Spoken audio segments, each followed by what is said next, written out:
Hey everyone, how's it going? In this video, let's have a look at the iOS ROM for the LG V30. So, let's get started. First of all, as you can see here are recent buy, and this is the Untitled score that I got on this particular ROM. The performance on this particular ROM is great, as you can guess from the Untitled score. Now moving into the sound section, you have the hi-fi quad DAC options, as you can see here. So it's nice to see these options on a custom ROM, and sound quality is great here, no issues for me. Now moving on to display section.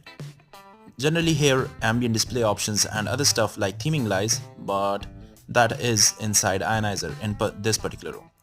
As you can see here is the interface. You have the option of light and dark.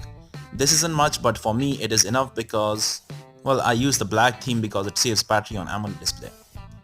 Now moving on, you have the option of changing the width here. Under the ambient display options, you will find always on display, and it works pretty well, no issues here. Now here are some standard status bar features, as you can see here. And talking about the battery life was pretty decent for me on this particular ROM here, no major issues for me. And I even played PUBG on this one for several hours, and I did not notice anything out of the ordinary in terms of performance. The performance was pretty smooth. Now you have screen stabilization stuff, you have buttons, as you can see here you have even volume steps adjustment options. Now you have the navigation gestures,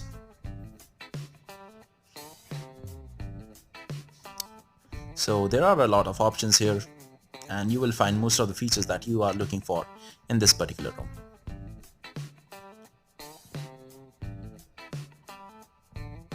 As you can see here, there is a lot of stuff here.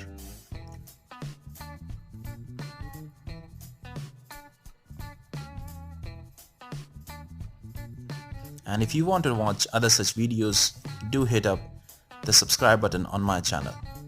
And as you can see here, this is the battery section.